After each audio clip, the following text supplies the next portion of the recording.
नमः श्रीवर्धमानाय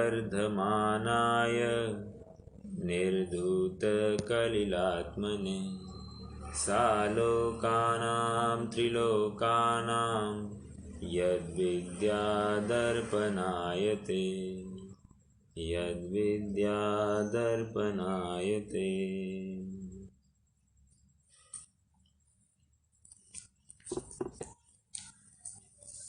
सुखी होने का उपाय चारित्र अंगीकार करना है और वह चारित्र सम्यक दर्शन और सम्यक ज्ञान पूर्वक होता है।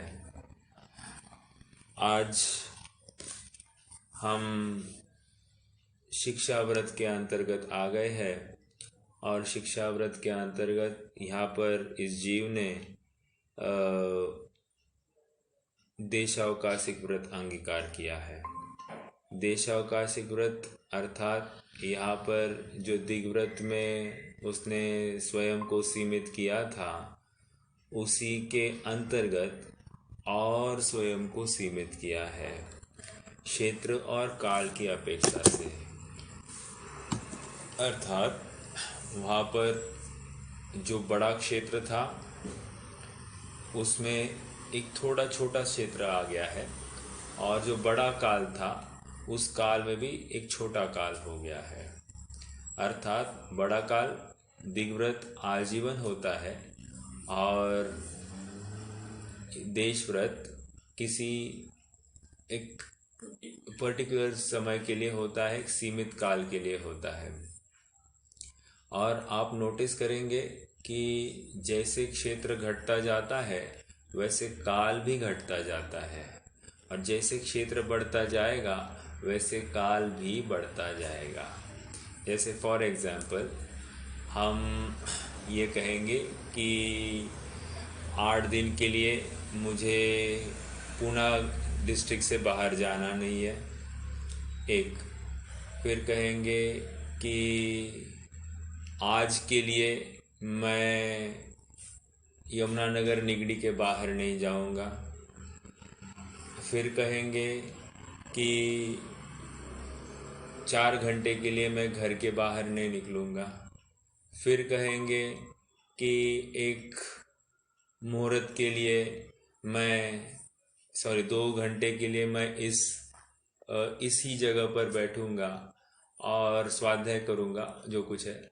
और उसके आगे कहेंगे अंतर मुहूर्त काल के लिए मैं सामयिक की अवस्था में बैठूंगा, अर्थात वो क्षेत्र भी और सीमित हो जाएगा। तो क्षेत्र और काल घटते घटते जा रहे हैं। ओके, जैसे मैं यहाँ पर बैठा हूँ तो मैं हिलडुल सकता हूँ, लेकिन सामयिक में तो और सीमित हो गया।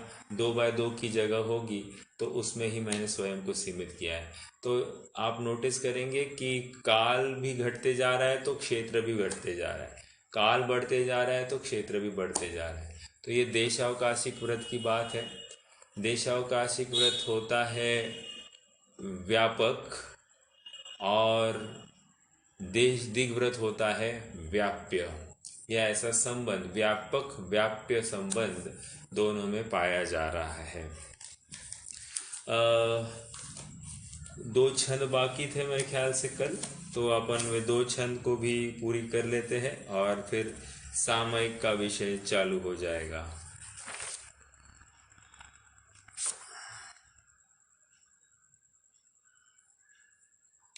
देशावकाशिक व्रत में अच्छा ये भी हो गया था ना, महाव्रतपना भी हो गया था।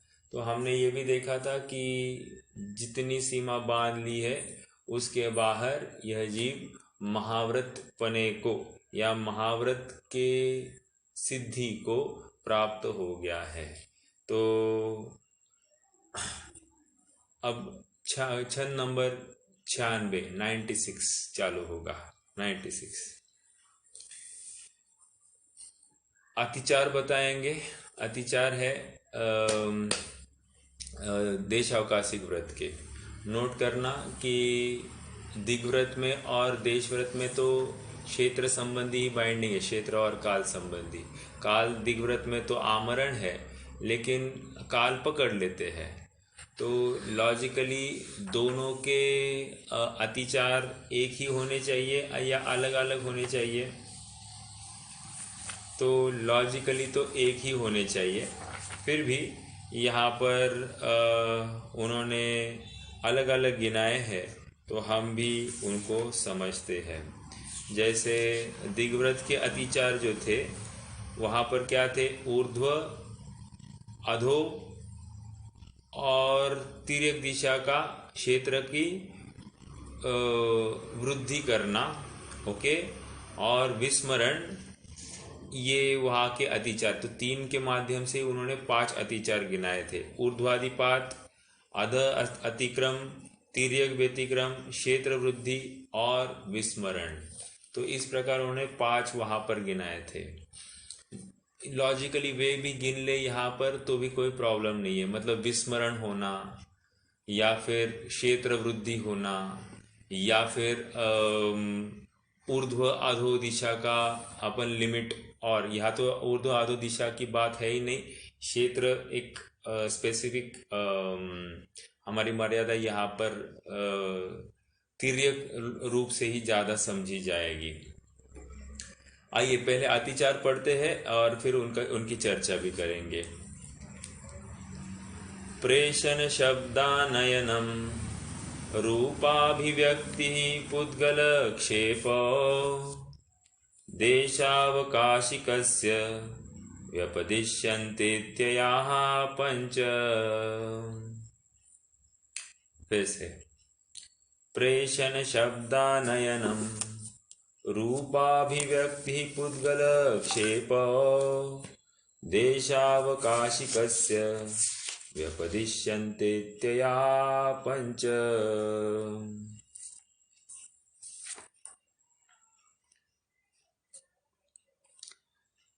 देखिए क्या कह रहे हैं। प्रेषण 1, शब्द 2, आनयनम 3, ठीक है। रूप अभिव्यक्ति 4, पुद्गल क्षेपो, क्षेपो 5 हो गए। क्या है ये 5? देशावकाशिकस्य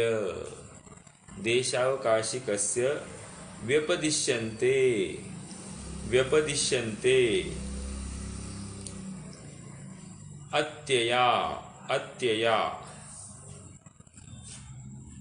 पंच। मतलब क्या हो गया? अब शब्दार्थ देखते हैं। प्रेषण मतलब क्या कि हम किसी के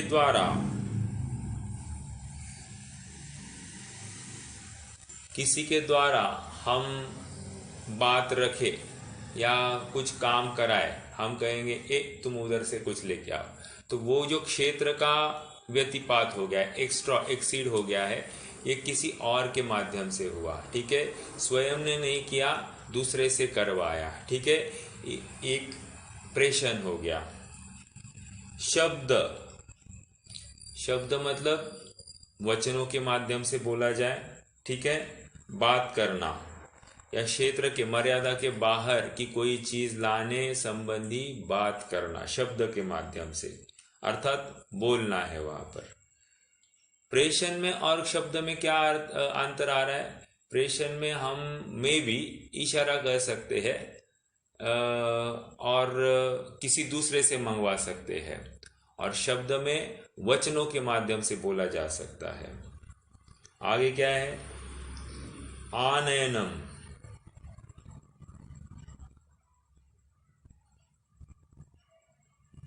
आनयनम भी देखो, मर्यादा के बाहर के क्षेत्र से किसी को बुलाना या वस्त्र आदि आवश्यक इच्छित पदार्थ को शब्दों से कहकर मंगवा लेना। और शब्द का क्या आया था? मर्यादा के बाहर के क्षेत्र में रहने वाले से बातें करना। थोड़ा सा फर्क है, शब्द में मंगाने की बात नहीं है, मात्र वार्तालाप करने की बात है। और आनयनम में वहाँ पर किसी से कुछ बात मंगवाना। ओके, आनयनम हो गया। तो 3 हो गए, प्रेषण, शब्द, आनयनम। चौथा अभिव्यक्ति, रूप अभिव्यक्ति।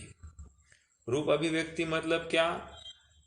थोड़े से एक नज़र के खेल से, कुछ बोलना नहीं लेकिन ऐसा एक भौहें कुछ करके या आंखें कुछ करके रूप दिखाकर उसकी व्यक्ति करना या उस इशारा करना, इन शॉर्ट इशारा। और चौथा है पुद्गलक्षेपो। पुद्गलक्षेपो मतलब पत्थर डालकर उस चीज़ को आइडेंटिफाई कराना। तो पुद्गलक्षेपो मतलब पत्थर ही नहीं हो सकता है, अन्य कोई भी चीज़ डाल के उसको आइडेंटिफाई करना। ठीक है, तो ये 5 प्रकार के अतिचार हो गए। प्रेषण अर्थात हम किसी को किसी से कोई काम करवाए। शब्द, मर्यादा के बाहर किसी से बात करे। आनयनम, मर्यादा के बाहर से शब्दों के माध्यम से कहकर किसी चीज़ को मंगाना। ओके, रूपाभिव्यक्ति अर्थात इशारे के माध्यम से कोई चीज़ को मंगाना। और लास्ट यहाँ पर बता रहे पुद्गलक्षेपो अर्थात कोई चीज़ डालकर उस चीज़ का इशारा करना, पुद्गलक्षेपो। तो ये 5 प्रकार के क्या है? देशावकाशिकस्य, देशावकाशिक व्रत के व्यपदिश्यन्ते कहे गए हैं। व्यपदिश्यन्ते कहे गए हैं। अत्यया, अत्यया मतलब अतिचार। पंच, 5। तो देशावकाशिक व्रत के 5 अतिचार कहे गए हैं। भैया, हाँ बोलिए। हाँ, ये अनुव्रति के अतिचार हो गए, लेकिन महाव्रती जब चातुर्मास स्थापना करते हैं तो ये इसी तरीके का व्रत रहेगा, इसी तरीके के नियम रहेंगे क्या? हाँ देखिए, चातुर्मास संबंधी बात थोड़ी सी अलग है। वहाँ पर ऐसा नियम बताया है कि किसी विशिष्ट काल में या कोई महामारी हो या फिर कोई आक्रमण हुआ है या फिर जो क्षेत्र जो है वो क्षेत्र योग्य नहीं हो तो उस काल में वहाँ से गमन करने की बात आई है। अर्थात फिर वहाँ पर एक गांव से दूसरे गांव जाने तक या एक सुरक्षित स्थान पर पहुँचने तक वे गमन कर सकते हैं और फिर यथा योग्य प्रायश्चित आदि विधान उनका भी है वो लिया जा सकता है। लेकिन जैसे अनुव्रति को यहाँ पर कोई समय के मतलब लोकेशन की बाइंडिंग हो गई है, वैसी मुनिराज इसमें चातुर्मास के काल में वैसे बाइंडिंग तो नहीं है, लेकिन वो नगर में मात्र किसके लिए आएंगे? आहार चर्या या पानी के लिए ही आएंगे। तो उतने ही कार्य के लिए आएंगे, अन्य किसी कार्य के लिए आने का औचित्य दिखाई नहीं देता है, तो गमन करने की बात ही नहीं रहती है उस समय में। लेकिन मतलब कोई विशिष्ट एक काल होगा या महामारी होगी या कोई ऐसे प्रसंग होंगे तो उसमें वे गमन कर सकते, ये चर्चा आई है जिनवानी में। मेरा प्रश्न थोड़ा दूसरे प्रकार से है। हाँ, का स्वरूप और जो चातुर्मास स्थापना करते हैं तो उस वक्त में जो यही व्रत का स्वरूप तो यही रहेगा ना कि देश की मर्यादा, लोकेशन की मर्यादा? नहीं नहीं नहीं, देखो यहाँ पर ये जो देशावकाशिक व्रत है ये अणुव्रतों में चलता है। महाव्रत में ऐसे व्रत नहीं लेंगे क्योंकि वहाँ पर उनको ऐसी क्षेत्र की बाइंडिंग नहीं होती है। मतलब मुनि के लिए कोई तिथि नहीं और कोई क्षेत्र के लिए बाधा नहीं है गमन करने की अपेक्षा। ये बात आप थोड़ा सा नोट कर लीजिए। अब बची बात क्या है कि चातुर्मास की अपेक्षा, तो तो चातुर्मास में एक 4 माह के लिए वे स्थानबद्ध हो जाते हैं। वो स्थानबद्ध इसीलिए क्योंकि उस गमन में जीवों का संचार ज़्यादा होता है, तो गमन में हिंसा के चांसेस ज़्यादा है, इसलिए वो स्वयं को सीमित कर लेते। तो वहाँ पर ऐसा गमन संबंधी कोई लिमिटेशन नहीं कर लेते, गमन करने का भाव ही नहीं होगा वहाँ पर। तो ये ऐसा कोई नियम बाइंडिंग नहीं करके लेंगे वे। ओके। और बस मतलब 4 महीने के लिए वहाँ रुकना है, तो उस रूप से वे स्वयं को सचेत कर सकते हैं आचार्य की आज्ञा से।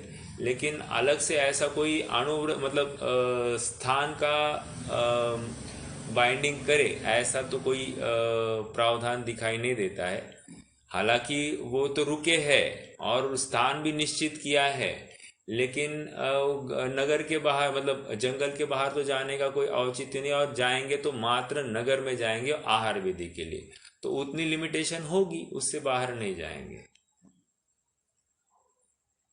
ठीक है भाई। प्रश्न यही था या अलग था कुछ? हाँ हाँ, ऐसे चातुर्मास कलश स्थापना में ऐसे वो सुनने में आया था कि वो इतने किलोमीटर का नियम कर लेते हैं, हाँ ऐसा उससे देखो, बाहर नहीं जाते हैं। ऐसा है कि किलोमीटर का नियम करने का वैसे खास औचित्य नहीं दिखाई देता है। लेकिन जैसे अभी नगर 2-4 नगर होंगे उस जंगल के इर्द गिर्द में, या फिर कोई श्रावक ऐसा आता है। थोड़ा सा आपका प्रश्न इसी अपेक्षा से होगा कि जैसे चातुर्मास के काल में किसी दूर पर कोई एक तीर्थ क्षेत्र जैसा हो, या फिर कोई एक अतिशय क्षेत्र हो, तो वहाँ अतिशय क्षेत्र में भी चले जाते हैं मुनिराज। तो ऐसे वर्तमान में थोड़े से ऐसे प्रसंग सुनाई दिए जाते होंगे। तो उसी अपेक्षा से अगर आपका ये कथन है, तो फिर भी वो औचित्य नहीं दिखाई दे रहा है, क्योंकि मुनिराज क्षेत्र को भी छोड़कर नहीं जाते हैं। ये 100% बात है, मतलब जंगल को छोड़ने का कोई कारण ही नहीं है। अगर फिर उसमें उन्होंने लिमिटेशन कर रहे हैं तो कोई बड़ी बात नहीं, लेकिन कारण नहीं दिखाई देता है उसमें कि वो क्यों कर रहे हैं ऐसा। नहीं, मेरा प्रश्न इस कॉन्टेक्स्ट में था कि अगर महाराज ने चातुर्मास में स्थानबद्ध या नियम कर लिया, तो अगर उनके कोई आचार्य महाराज है और उनके शिष्य दूरवर्ती है, तो उनको संदेशा भेजना वगैरह जो है, तो क्या वो अतिचार या ऐसा उचित है, अतिचार में आएगा नियम के बाहर, ऐसा जस्ट ये था। नहीं नहीं नहीं, वहाँ पर कोई प्रयोजन ही नहीं दिखाई दे रहा है कि वे संदेशा क्यों भेजेंगे। ये कोई कारण नहीं दिखाई देता है।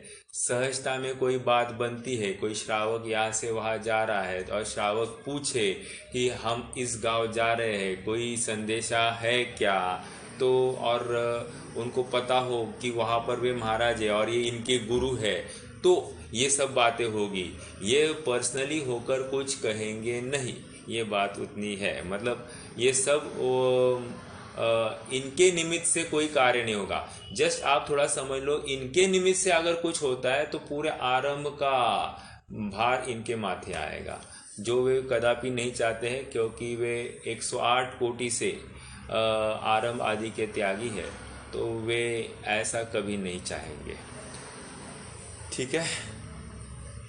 देखो इसीलिए मतलब एक तो मतलब जो संघ होते थे, वो 100 के संग, 200 के संग, 300 के संग, जंगल भी बड़े होते थे और वे वहीं पे आसपास में होते थे। मान लीजिए जंगल छोटा है तो वहाँ पर फिर संघ भी बिखर जाता होगा, आसपास के और किसी जंगल में होंगे, तो फिर भी वहाँ पर कोई औचित्य नहीं दिखाई देता है कि कोई संदेशा देना है।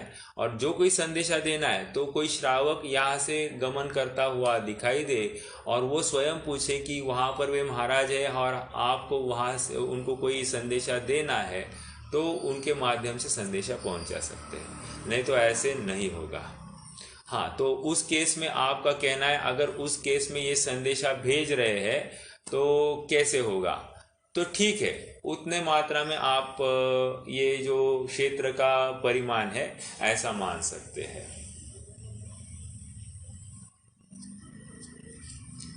ओके, ठीक है। तो ये देशव्रत के अतिचार हमने देखे। देशव्रत के माध्यम से ये जीव और सीमित हो गया है। इसको विषयों की वांछा, आप थोड़ा सा नोटिस करना कि हमको जितनी कम स्पेस मिलती है अकोमोडेट होने के लिए, उतना हम स्वयं को और कंसाइज करते जा रहे हैं और हमारी फ्लेक्सिबिलिटी बढ़ते जा रही है, क्योंकि हमारे माइंडसेट भी उसी रूप से बनाते जा रहे हैं कि हाँ, ये इसमें ही मुझे अब सब गुजारा करना है। जैसे आपका थोड़ा सा बताओ, मान लीजिए हमारे पास अब मर्यादा के 5 दिन है, राइट? तो 5 दिन की मर्यादा चल रही है और मान लीजिए आज 5वां दिन है और थोड़ा सा आटा कम बचा है। मान लीजिए हमको 8 रोटियां सबको लगती होगी, 8 रोटियां 10 रोटियां, और आटा 6 रोटियां मात्र का है, 6-7 रोटियों का। तो अब इसमें क्या करेंगे, थोड़ा सा एडजस्टमेंट करेंगे। तो ये क्यों हो रहा है? या फ्लेक्सिबिलिटी है, हाँ थोड़ा कम खाया, थोड़ा चावल भी एक्स्ट्रा ले लेंगे, तो एडजस्ट करके फ्लेक्सिबिलिटी वहाँ पर पाई जाती है। तो ये क्यों हो रहा है? ये स्वीकृति है। जो कोई पर्याय सामने है उसको हम सहज स्वीकार करते हैं। अब ये बाहर की क्रिया दिखाई दे रही है, बाहर की क्रिया के माध्यम से यहाँ पर अपने परिणाम की उज्ज्वलता ही एक सहज साध्य वहाँ पर नियम है, वो उसकी प्राप्ति जरूर करेंगे। चलिए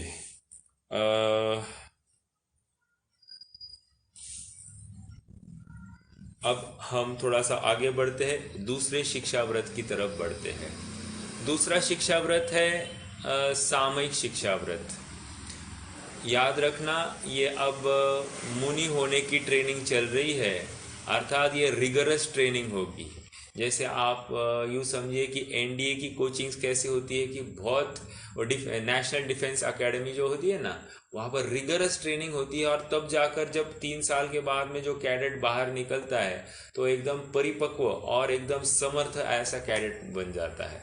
तो इतनी रिगरस कि वो कितनी भी प्रतिकूल अवस्था में कैसे भी खड़ा रह सकता है, उसको इतना टफ बनाया जाता है और निरंतर उसके साथ में वो पूरा टफ वातावरण ही उसको दिया जाता है और उसकी माइंडसेट भी उसको उसी रूप से वो डेवलप किया जाता है। तो यहाँ पर भी उसी प्रकार का माइंडसेट तैयार किया जा रहा है, ताकि जब वे मुनि अवस्था में जाएंगे, चाहे उतने प्रतिकूल प्रसंग सामने हो, वे विचलित नहीं होंगे, आकुल चित्त नहीं होंगे, वे एकदम धीर गंभीर अपने स्वरूप को ध्यान के लिए ही तत्पर रहेंगे। ऐसी उनकी तीव्र रुचि, स्वरूप को ग्रहण करने की तीव्र रुचि निरंतर बनी रहेगी। ओके, आइए अब सामयिक शिक्षा व्रत की चर्चा करेंगे। इंटरेस्टिंग है, लगभग 7-8 छंदों में यह मतलब प्रकरण फैला है और निश्चित रूप से हम सब के लिए एक प्रेरणाकारी विषय है और हम सबको भी सामयिक करनी चाहिए। तो वो सामयिक किस प्रकार होती है, इसका यहाँ पर पूरा खुलासा आएगा। देखते हैं, पढ़ते हैं अभी हम। आसमय मुक्ति मुक्तम पंचाघ्राणाम शेष भावेन सर्वत्र च सामयिका सामयिकम नाम संशन्ति। फिर से एक बार, आसमय मुक्ति मुक्तम पंचाघ्राणाम शेष भावेन सर्वत्र च सामयिका सामयिकम नाम संशन्ति। यहाँ पर एक महत्वपूर्ण शब्द आप नोट कीजिए कि यहाँ पर सामयिक ऐसा शब्द नहीं लिया है, सामयिक ऐसा शब्द लिया है। अब 8 छंद खोलकर देखना, 8 छंदों में उन्होंने सामयिक ऐसा ही कहा है।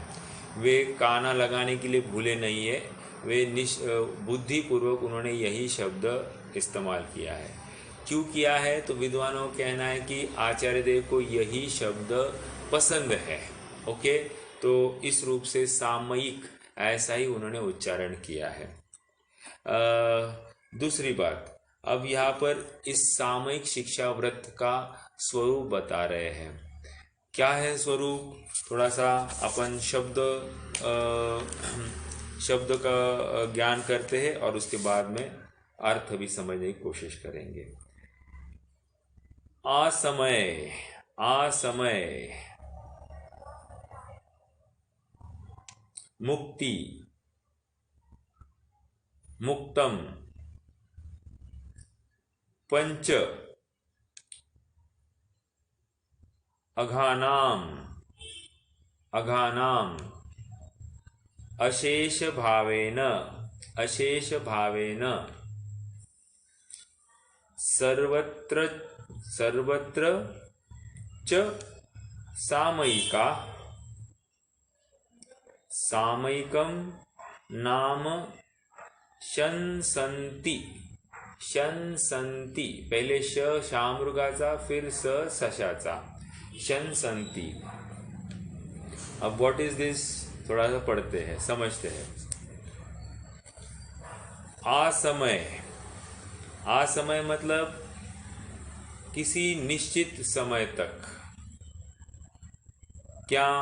मुक्ति मतलब अलूफ है, निश्चित समय तक मुक्ति। मुक्तम, मुक्तम मतलब त्याग, ठीक है। पंच मतलब पांच, अघ मतलब पाप, अघ मतलब पाप। अशेष भावेन, अशेष भाव, शेष नहीं मतलब क्या? संपूर्ण रूप से, पांच पापों का संपूर्ण रूप से। सर्वत्र च, सर्वत्र च मतलब सब जगह, मर्यादा के भीतर और बाहर भी, ठीक है। सब जगह, सर्वत्र च मतलब क्षेत्र की भी बात कर रहे हैं, मतलब मर्यादा के भीतर और मर्यादा के बाहर। कौन सी मर्यादा के भीतर? दिग्व्रत, देशव्रत, उनकी जो कोई मर्यादा थी उसके भी भीतर, ठीक है, और उसके बाहर भी। क्या हो गया है अभी? सामयिका, सामयिका, सामयिका मतलब आगम के ज्ञाता। सामयिका मतलब आगम के ज्ञाता। सामयिका कैसे लिया? समय, ये इसका अर्थ आगम भी होता है। समय मतलब आत्मा भी होता है, समय मतलब ज्ञान भी होता है। तो यहाँ पर समय मतलब शास्त्र लिया है, आगम लिया है, और सामयिका मतलब शास्त्र के ज्ञाता। ओके, सामयिका, सामयिकम नाम शंसन्ति, वे शास्त्र के ज्ञाता या आगम के ज्ञाता इसको, इस क्रिया को सामयिक ये नाम देते हैं, या सामयिक इस नाम से पुकारते हैं। किसको? तो कह रहे हैं किसी एक निश्चित काल के लिए सब कुछ त्याग कर, मतलब सब कुछ त्याग कर, पांच पापों का जहाँ पर सर्व प्रकार से त्याग होता है, अभाव होता है, और वो पांच पापों का त्याग सीमा के अंदर और बाहर, ऐसा दोनों तरफ का पांच पापों का त्याग होता है। तो इस पर्टिकुलर प्रक्रिया को जो आगम के ज्ञाता है वे इसे सामयिक कहते हैं, ठीक है। तो ये सामयिक का स्वरूप है। महत्वपूर्ण बिंदु यहाँ पर दो तीन महत्वपूर्ण बिंदु है। एक तो पांच पापों का त्याग, ओके। दूसरा सीमा के अंदर और सीमा के बाहर, ये दोनों बातें वहाँ पर कह रहे हैं। नोट करने योग्य बात यह है, जब पांच पापों का त्याग हो रहा है और सीमा के अंदर और सीमा के बाहर, तो ये महाव्रत को ही प्राप्त हो गए हैं। हाँ, आगे चलकर यहाँ पर भी बताएंगे कि ये महाव्रत को प्राप्त हो जाते हैं चेलोपसृष्ट मुनिरिव, वहाँ पर भी बताएंगे। लेकिन फिर से वहाँ पर वस्त्र है तो उतना तो परिग्रह होगा, लेकिन उस भूमिका के अनुसार अन्य कोई भी पाप नहीं हो रहा है। जो कुछ है वो बेर मिनिमम परिग्रह जो स्वीकृत है उस भूमिका के अनुसार, उतने परिग्रह के साथ में बाकी सबका त्याग जहाँ पर हो रहा है उसके त्याग के साथ में यहाँ पर ये सामयिक हो रही है। ओके, तो अपन कहेंगे कि ये वस्त्र है, ये भी तो पाप का प्रतीक है, परिग्रह का प्रतीक है, तो कह रहे हैं कि इसको यहाँ पर नहीं गिनना। ओके, तो यह परिभाषा को जो परिभाषित कर रहे हैं तो उसकी अपेक्षा भी हमको समझनी चाहिए। ओके, तो एक बात ये हो गई। महत्वपूर्ण बात फिर से मर्यादा, वहाँ पर क्षेत्र की मर्यादा अब अंदर और बाहर दोनों जगह पर यहाँ पर वे 5 पापों के त्यागी हो जाते हैं। देखते हैं यहाँ इसका थोड़ा टीकार्थ भी पढ़ेंगे, क्योंकि थोड़ा विषय भी कोई छूट न जाए। किसी समय की अवधि, मैं प्रभाचंद्र की जो टीका है वो पढ़ रहा हूँ। किसी समय की अवधि लेकर उतने समय तक मर्यादा के भीतर और बाहर दोनों जगह संपूर्ण रूप से हिंसादि 5 पापों का त्याग करना सामयिक नाम का शिक्षा व्रत कहलाता है। देशावकाशिक व्रत में मर्यादा के बाह्य क्षेत्र, अगेन देशावकाशिक व्रत में मर्यादा के बाह्य क्षेत्र में 5 पापों का त्याग तो हो जाता है, उसमें कोई प्रॉब्लम नहीं। मर्यादा के भीतर नहीं होता है। देखो अब क्रम से अंदर आ रहे हैं। मर्यादा के भीतर देशावकाशिक में नहीं हुआ था 5 पापों का त्याग, परंतु सामयिक शिक्षा व्रत में भीतर और बाहर दोनों क्षेत्रों में उसका त्याग होता है। ओके, अतः उसकी अपेक्षा सामयिक शिक्षा व्रत के भेद है। श्लोक में जो मुक्त शब्द है उसमें भाववाचक त प्रत्यय लगा है, अर्थात मुक्त का अर्थ मोचन, छोड़ना है।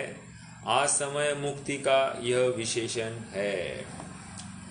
ठीक है, कहने की बात इतनी है कि सामयिक में यह जीव अब सर्व जगह से कट जाता है, अर्थात ये अब इसको जगत की फिक्र नहीं है। यूं कहिए कि ये जगत के लिए मर चुका है और जगत इसके लिए मर चुका है। देखो शब्द भी कितना कठोर और निर्दयता भरा है कि ये जगत के लिए मर चुका है। ओके, अर्थात अब इसको जगत से कोई नाता नहीं, कोई वास्ता नहीं है।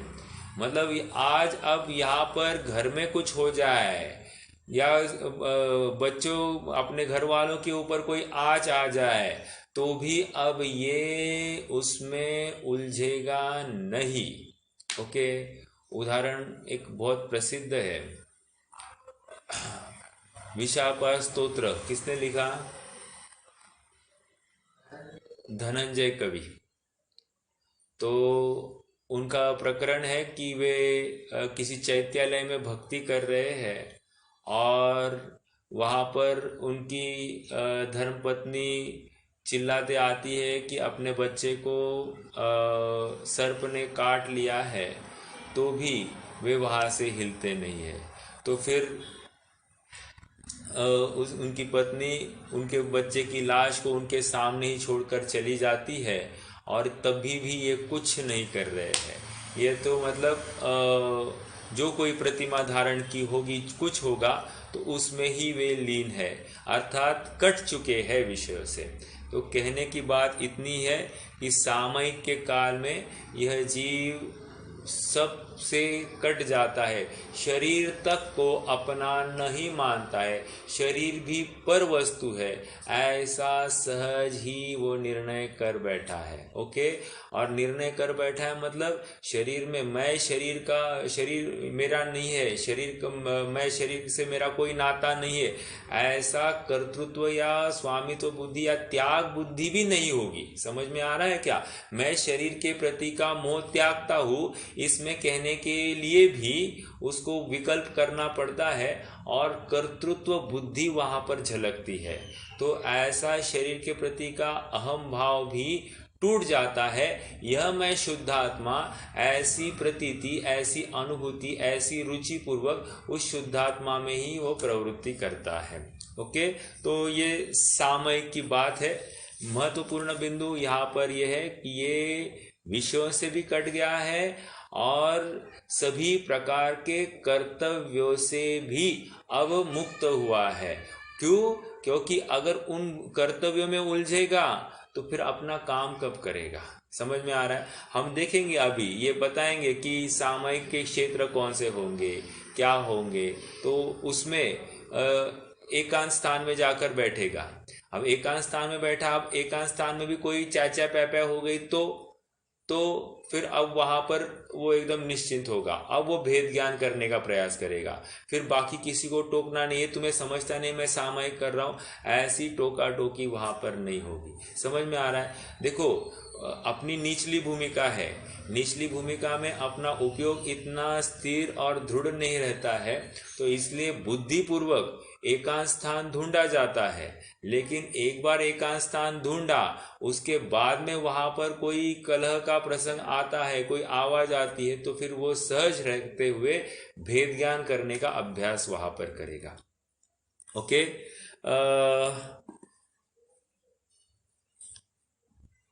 देखो और एक बात है, चलो यहां से पढ़ते हैं। जिनागम में सामयिक और सामयिक इस तरह दो शब्द प्रचलित है। उनमें सामयिक शब्द का व्युत्पत्त्यर्थ इस प्रकार है, समता प्रयोजनम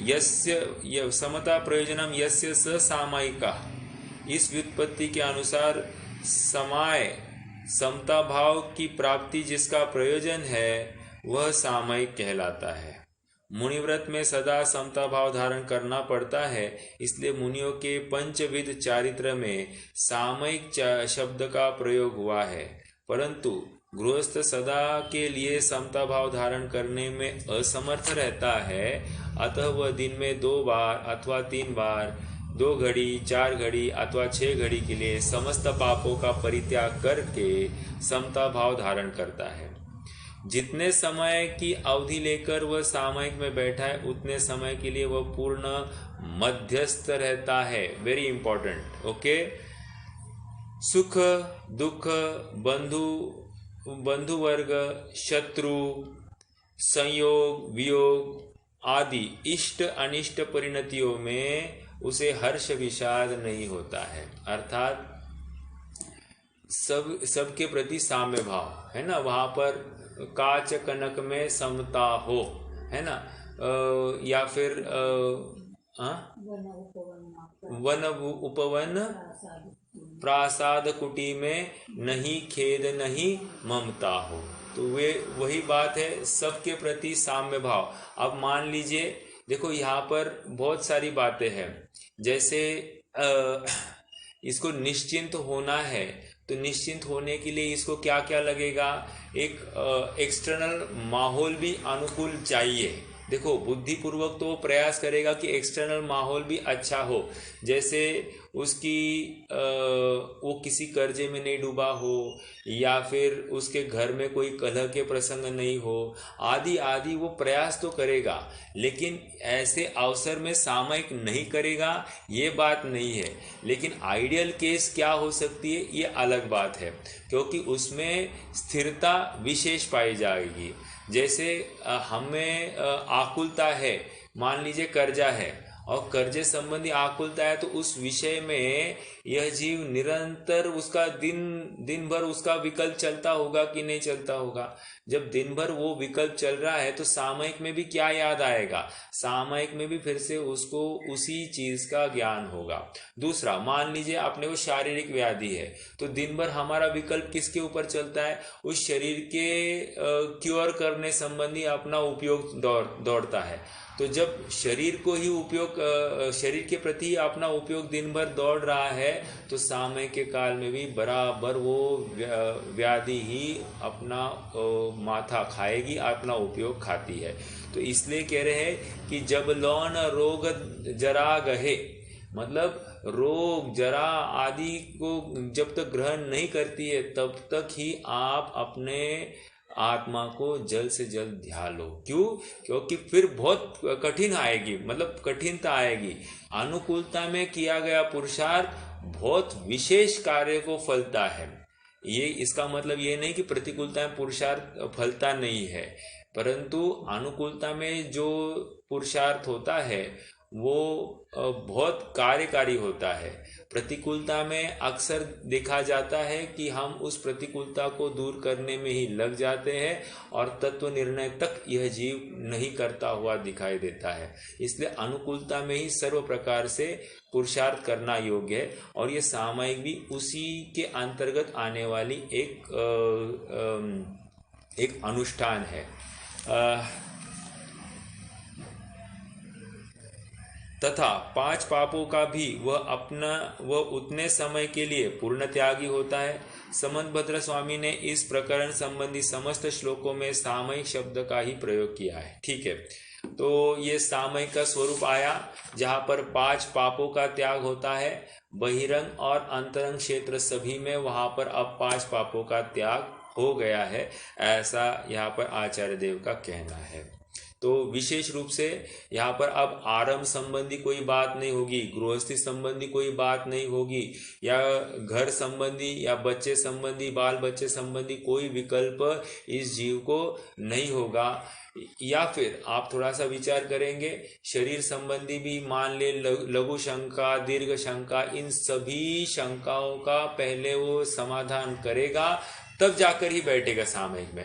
ऐसा नहीं होगा कि अरे थोड़ी सी लघु शंका लगी है, अब क्या करूं, तो उसमें ही पूरा उपयोग लगेगा, वो स्थिरता से सामयिक नहीं कर पाएगा। तो पहले ही बैठने से पहले ही वो इन सभी अनुष्ठानों को कंप्लीट करेगा और फिर एकांत में आकर बैठेगा। ये बिल्कुल तय है, मतलब पूरा वो निश्चिंत होना चाहिए बैठने से पहले। ओके, आइए थोड़ा सा अगला श्लोक पढ़ते हैं। दूसरा श्लोक अब यहाँ पर उसका काल बता रहे हैं, काल कैसे आइडेंटिफाई करना सामयिक का। मान लीजिए अब आंखें बंद करके बैठा है जीव, तो 2 घड़ी हुए या 3 घड़ी हुए या 4 घड़ी हुए, मुझे क्या पता, और फिर बार बार आंखें खोलकर भी नहीं देख सकता है, तो बार बार आंखें खोलेगा तो सामयिक का तो मतलब ज्ञान में पहले ही विकल्प चला है, उपयोग में काल का ही उपयोग चल रहा है, तो आत्मा कहाँ आया ध्यान में, नहीं आया, तो इसका मतलब वहां पर स्थिरता नहीं रही। तो इसलिए काल का कैसे अनुमान लगाया जाता है, या पहले पूर्व के काल में कैसे अनुमान लगाते थे कि अपना सामयिक का एक विशिष्ट काल हो गया है, उसको कहने वाला ये श्लोक है। आइए हम पढ़ते हैं। मूर्धरुह मुष्टिवासो बंधम पर्यंक बंधनम चापी स्थानम उपवेशनम वा समयम जानन्ति समयज्ञः। फिर से, मूर्धरुह मुष्टिवासो बंधम पर्यंक बंधनम चापी स्थानम उपवेशनम वा समयम जानन्ति समयज्ञः। बहुत बढ़िया है, थोड़ा अपने को ये और एक जरिया मिल रहा है कि 2000 वर्ष पूर्व उस काल में सामयिक का काल कैसे एनालाइज करते थे। ओके, तो हमको एक आज के जो आधुनिकता के काल में हम इतना डिपेंडेंट हो गए हैं, मान लीजिए घड़ी के ऊपर या मोबाइल के ऊपर, तो यहाँ ये बता रहे हैं कि किस प्रकार ये निश्चिंत हो सकता है। हाँ, जैसे मैंने अभी जस्ट बताया कि मोबाइल की बात है, तो मोबाइल सबसे पहले दूर रहेगा इससे, नहीं तो एक वो घंटी टंटनाए तो बस अब किसका फ़ोन था, किसके लिए, किस काम से, उसमें ही पूरा उपयोग चला जाता है, सामयिक ठीक से नहीं हो पाती है। तो ये बिल्कुल, अगर इसने किसी को समय दे दिया है कि मुझे 6 बजे आप फ़ोन करके बताना, और वो 6 बजे के समय ही उसका सामयिक का काल है, तो फिर अब इसकी सामयिक नहीं होगी। अर्थात या फिर यूँ कह ले कि 6 से पहले कर देना, और तब तक किसी का फ़ोन नहीं आए और फिर उसके बाद में बज जाए तो बहुत तकलीफ़ हो जाएगी। कहने की बात इतनी है कि ये फ़ोन अगर उस ज़माने में होता तो फ़ोन सबसे पहले बंद करके रहता, तो इसका मतलब हमको भी फ़ोन बंद करके ही सामयिक करनी है। क्यों? क्योंकि ये आत्मा से परिचय करने की बात है, निज भगवान आत्मा से परिचय की बात है। और जब दो बड़े आदमी का परिचय हो रहा है, उसमें ये छोटे छोटे कार्य नहीं होते हैं। समझ में आ रहा है? जैसे हमारे घर पर मान लीजिए प्राइम मिनिस्टर आ जाए और हमारा फ़ोन बज जाए, हम क्या करेंगे? प्राइम मिनिस्टर को बोलेंगे ये रुक जाओ 1 मिनट, मैं पहला फ़ोन अटेंड करूँ, ये कहेंगे, या प्राइम मिनिस्टर जी से बात करेंगे और फिर बाद में देखेंगे फ़ोन का क्या करना है। बराबर? तो उसी प्रकार यहाँ पर उत्कृष्ट वस्तु से का मिलाप होने जा रहा है, तो यहाँ पर अब बाकी सब चीज़ें गौण हो जाती है। रुपया पैसा कोई नुकसान होने वाला है, कोई विकल्प नहीं रहेगा उसको, चाहे जितना नुकसान हो जाए कोई विचार नहीं है उसको। ठीक है, आइए शब्दों की संधि देखते हैं। मूर्धरुह मुष्टि, ये पूरा शब्द है, मूर्धरुह मुष्टि।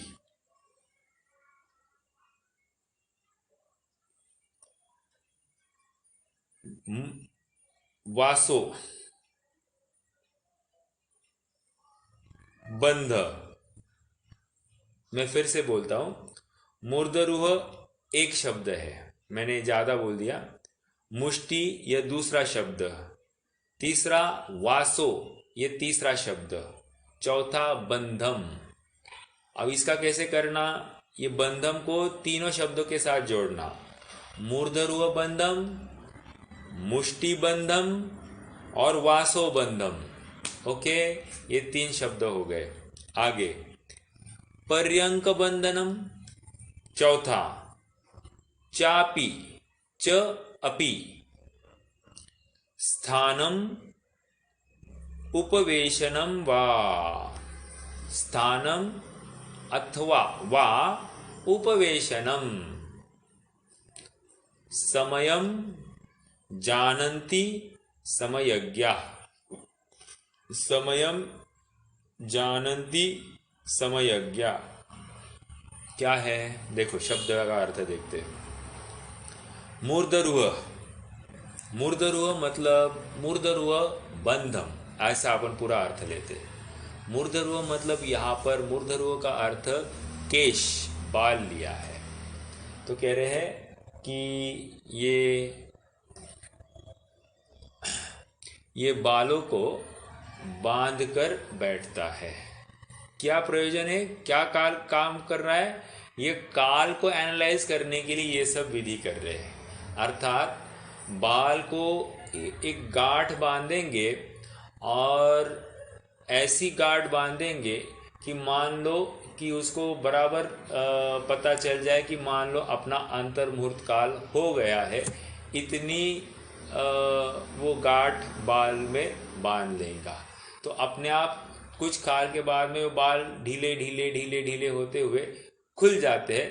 तो जैसे ही खुल जाते हैं तो ये समझ लेगा कि अपनी सामयिक हो गई है।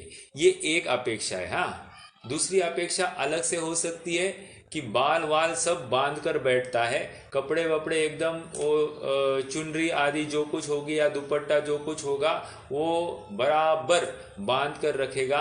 ये फैल रहा है, यहाँ उड़ रहा है, हवा आ जाए और उड़ जाए, ऐसे कोई प्रसंग नहीं बने, इसका भी वहाँ पर ख्याल होगा। 2 अपेक्षा लगा रहे हैं अपन। एक अपेक्षा क्या है कि ये काल को भी देखने के लिए, आइडेंटिफाई करने के लिए, और दूसरा इन चीज़ों से अपनी सामयिक में व्यवधान नहीं आए, इसका भी ख्याल होगा। अपन 2 अपेक्षा लगा रहे हैं। तो मूर्धरुह बंधम बाल को इस प्रकार बांधेगा कि वो बराबर अंतर्मुहूर्त के बाद में ही खुल जाएंगे। ओके। मुष्टि बंधम, मुष्टि बंधम मतलब ये ऐसी मुष्टि है ना, मुष्टि को एकदम टाइट रखेगा। तो टाइट क्यों रखेगा? उसको मालूम है कि मैं ये मुष्टि जैसे सामयिक में है तो धीरे धीरे धीरे धीरे धीरे ऐसे हाथ खुलते जाते हैं, है ना। तो क्यों ऐसी ज़्यादा समय के लिए ऐसी भी नहीं बैठ सकती है, ना पूरी स्ट्रेट रह सकती है। तो ये धीरे धीरे ऐसे हाथ थोड़े से कर्व हो जाते हैं, तो वो एक अंदाजा आ जाता है कि अपना काल कितना हुआ है, कि कितने काल के बाद में, क्योंकि ऐसे रखने में भी स्ट्रेस है, ऐसे रखने में भी स्ट्रेस है। तो कह रहे हैं कि इस प्रकार मुष्टि बंधम, अर्थात मुष्टि को इस प्रकार बांध कर रखेगा कि एक स्पेसिफिक काल के बाद में वो थकान सी फील हो जाएगी मसल्स में, तो अपने आप वे खुल जाएंगे, तो उसको ख्याल में आ जाएगा कि अपना सामयिक का काल हो गया है। सामयिक के काल में एक हाथ के ऊपर दूसरा हाथ नहीं रखा जाता क्या? रखा जाता है, लेकिन एक प्रैक्टिस की बात चल रही है यहाँ पर कि कैसे ये प्रैक्टिस। अब मान लीजिए ये लेफ्ट हैंड है, लेफ्ट हैंड के ऊपर राइट हैंड रखा, तो राइट हैंड एक मुष्टि बांध कर रख दिया, ऐसा उसने हाथ के ऊपर हाथ रखेगा लेकिन मुष्टि बांध कर रखा उसने, तो इस प्रकार भी रखा है। तो वो एक अभ्यास के लिए करते हैं, बाद में एक बार उसकी आदत हो जाए तो इसकी भी ज़रूरत नहीं पड़ती है। लेकिन काल को आइडेंटिफाई करने के लिए प्राथमिक भूमिका में क्या क्या होता है उसकी बात चल रही है। तो मुष्टिबंधम, ओके। तीसरा वासोबंधम। वासो मतलब क्या? वस्त्र।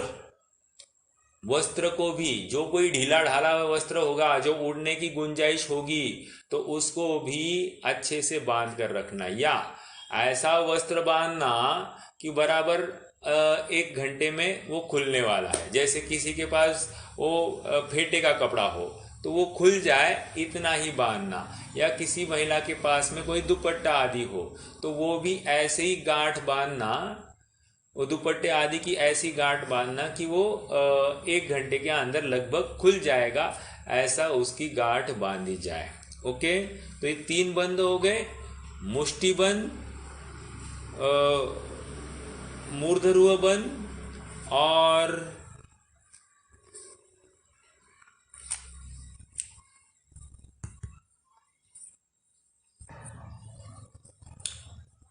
आवाज आ रही है मेरी आपको?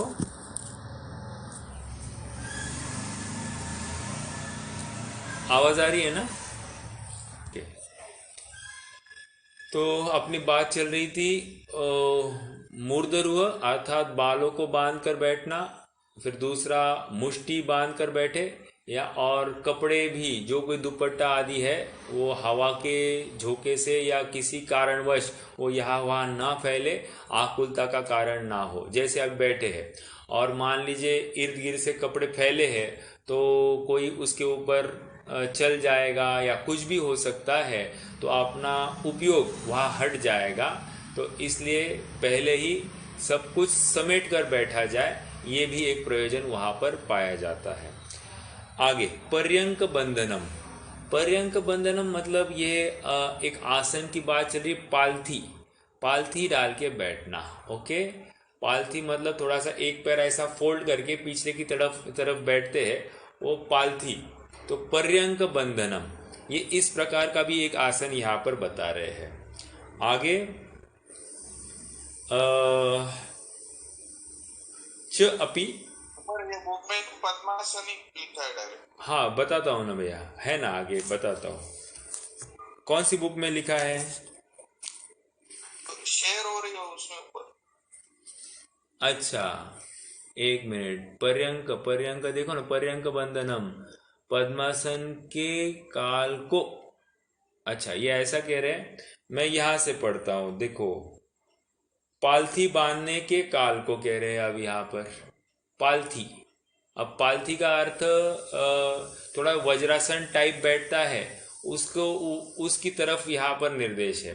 अपन अच्छे से समझना है तो आइडियल इज राइट, आइडियल यहाँ पर पद्मासन हो या फिर खड़गासन हो, लेकिन सुखासन में भी बैठ सकता है। शक्ति प्रमाण की बात है, यहाँ पर नाना प्रकार के जीव होंगे तो वहाँ पर आइडियल आसन उनके लिए भी पालथी भी कह रहे हैं। ठीक है, तो पालथी का अर्थ अगर हम पद्मासन लेते हैं तो कोई बात नहीं है, लेकिन पालथी अगर हम थोड़ा सा गवासन जैसा अपने पैर थोड़े से फोल्ड करके बैठते हैं तो वैसा है, तो वैसा समझना, ठीक है। पर्यंक बंधनम अर्थात पालथी बांधने के काल को, स्थानम, स्थानम मतलब खड़े खड़े, स्थानम मतलब खड़े खड़े, और उपवेशनम, उपवेशनम बैठने के काल को, उपवेशन अर्थात बैठने की बात कर रहे हैं, तो उपवेशनम मतलब बैठने की बात। समयम, समयम मतलब सामयिक का समय, जानन्ति समयज्ञा, तो ये सामयिक का काल समयज्ञ अर्थात जो समय के जानकार है वे कहते हैं, ठीक है। आगम के ज्ञाता पुरुष कहो, ये इसको सामयिक का काल कहते हैं या इसी को जानते हैं। तो इन शॉर्ट यहाँ पर सामयिक के काल को कैसे निर्धारण किया जाए, क्योंकि बहुत बार क्या होता है, जैसे इनिशियली शुरू में आपको बताओ कि सामयिक मान लीजिए 5 मिनट की, 10 मिनट ऐसे बढ़ते बढ़ते जाती है, तो 5 मिनट हो गया तो कितना समय हुआ होगा, कितना समय हुआ होगा, ऐसा फीलिंग आने लग जाता है। तो वो एक जानने की जिज्ञासा होती कि मैं कितने समय के लिए बैठा, क्यों, वो प्रैक्टिस है ना, तो इस रूप में वो होती है। या फिर 10 मिनट 15 मिनट ऐसा जो होता है, तो वो बराबर हमको एक क्यूरियोसिटी होती कि हम कितने समय के लिए बैठे, तो इसलिए यहाँ पर वो काल के माध्यम, काल को एक चिन्हों के माध्यम से बताया गया है। वैसे आपको बताओ, सामयिक में बैठे है ना, सामयिक में बैठे तो हमारे जैसे हमने पद्मासन में बैठ गए तो अपने आप वो पैर हैवी हो जाते हैं, क्योंकि ब्लड सप्लाई थोड़ा सा कम होता है ना, तो पैर में वो एक नम्बनेस आ जाती है, और उसको लेकर हम बराबर समझ लेते कि हमारा समय हो गया है। मतलब सामयिक का जो एक स्पेसिफिक काल है 35, 40, 45 मिनट्स जो कुछ होगा वो हो गया है, ऐसा हमको अपने आप अंदर से फील आ जाता है कि जैसे ही हमारे पैर में नमनेस आ गई तो समझ लेना कि अपना काल हो गया है।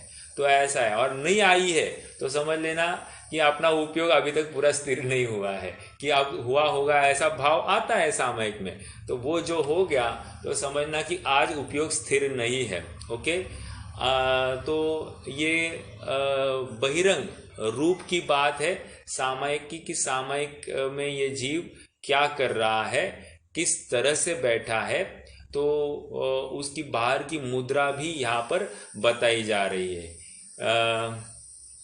तो ये एक छंद हो गया। अब थोड़ा सा और आगे बढ़ेंगे।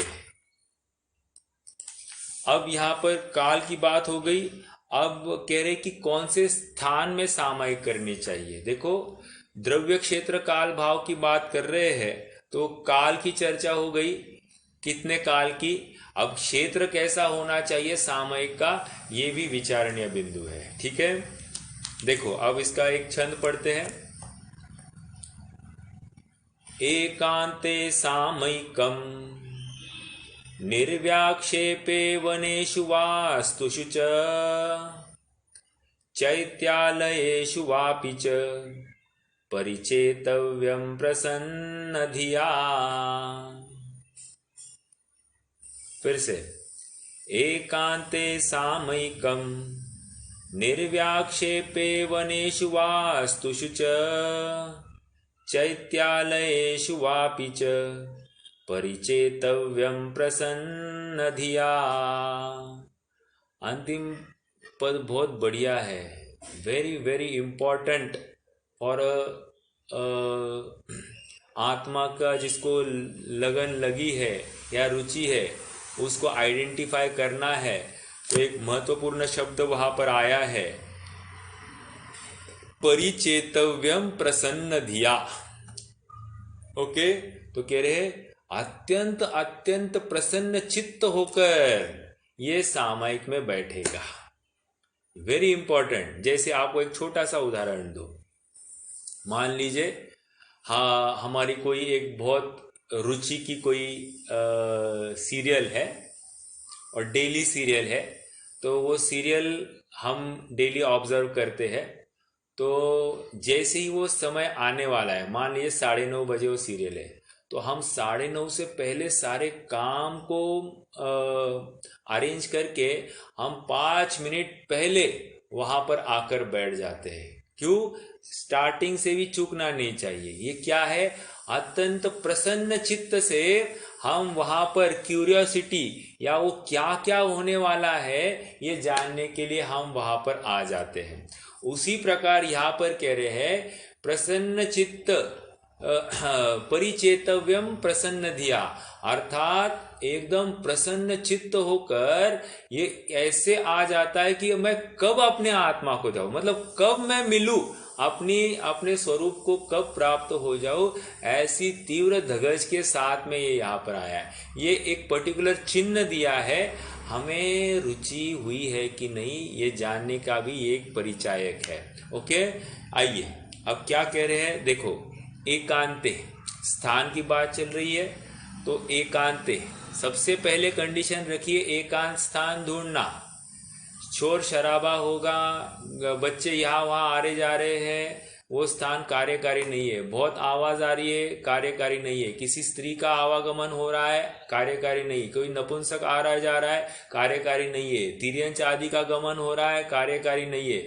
एकांते महत्वपूर्ण शब्द है, एकांते। ओके, एकांते सामयिकम, सामयिकम निर्व्याक्षेपे, निर्व्याक्षेपे वनेषु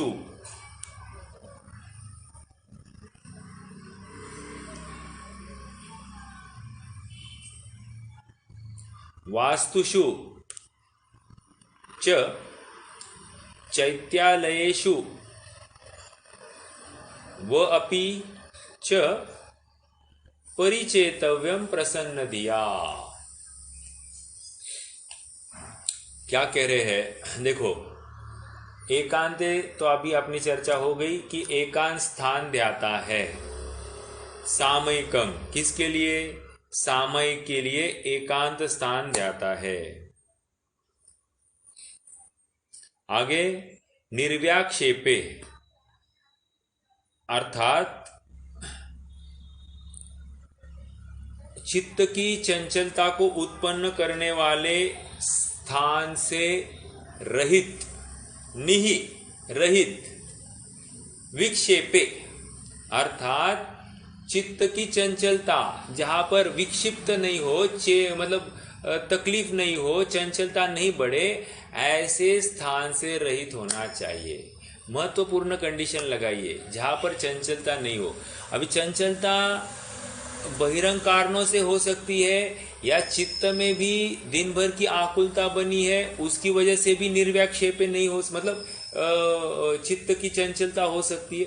ऐसे सभी प्रसंगों को यहाँ पर खड़ा करना, नॉट ओनली क्षेत्र, यहाँ तो अन्य चीजों को भी कंसिडर किया जाएगा। ओके, निर्व्याक्षेपे। अब वे विकल्प चंचलता को उत्पन्न नहीं करेंगे, ऐसे स्थान कौन से है? तो कह रहे वनेषु, वन। ओके, वन है, उपवन भी लगा लेना उपचार से, ठीक है। वास्तुषु मतलब मकान जिसमें एकांत स्थान कोई ना कोई होगा, ओके, या जहां पर कोई आता जाता नहीं होगा, ऐसा कोई कमरा होगा, वास्तुषु। चैत्यालयेषु, चैत्यालय ये भी एकदम शांत होते हैं, यहाँ पर कोई ज्यादा आवागमन नहीं होता है, तो चैत्यालय में भी ये जा सकता है।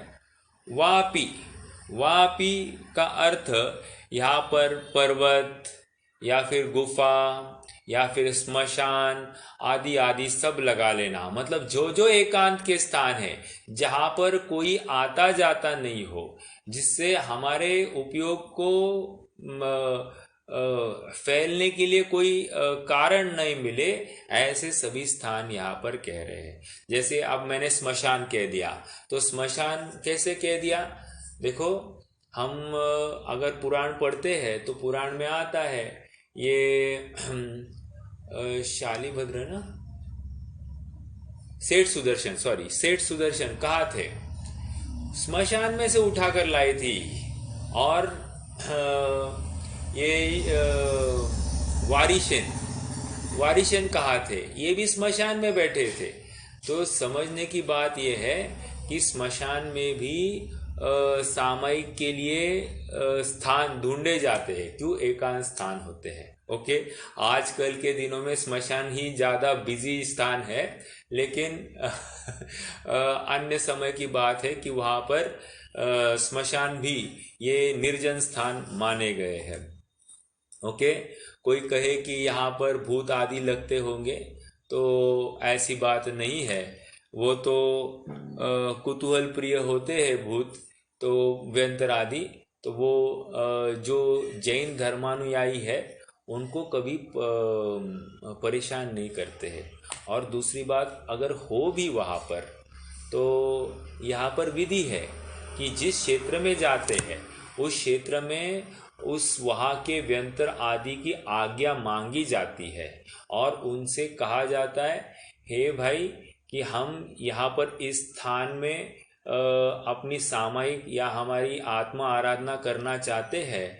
यदि आपका ये स्थान होगा, हमको आपको कोई नुकसान पहुंचाने का कोई विकल्प नहीं है, इसलिए हम आपकी अनुमति से यहाँ पर हमारी आत्मा आराधना करना चाहते हैं। तो इतना कहेंगे तो वे व्यंतर आदि हमको कभी भी तकलीफ नहीं देते हैं। समझना इस बात को, हर जगह पर ऐसे ही समझना। मतलब मान लीजिए हमको कोई भूमि शुद्धि करनी है, किसी भी स्थान पर जाना है, तो हमको इस प्रकार से अनुमति अगर मांगते हैं व्यंतरों से, तो हमको उनसे लेकर जो कोई बाधा होगी या कोई व्यत्यय आता होगा जो हमको लौकिकता में दिखाई देता है, वो सब निकल जाता है। ठीक है, तो ये थोड़ी सी बात अपनी क्षेत्र की हो गई। अपन और इसकी चर्चा अगले शनिवार को करेंगे। काफ़ी 5-6 छंद है और गहराई में इसकी चर्चा करेंगे, आनंद आएगा। तो आज के लिए रुकते हैं और थोड़ी चर्चा आगे, ये भी छंद अधूरा ही है, इसकी भी चर्चा करनी है हमको। रुकते हैं। ओम नमः। निज निधि निज में बताई, यह अनंत उपकार है। इसके लिए जिन वाणी माँ को वंदना 100 बार है। इसके लिए जिन वाणी माँ को वंदना 100 बार है।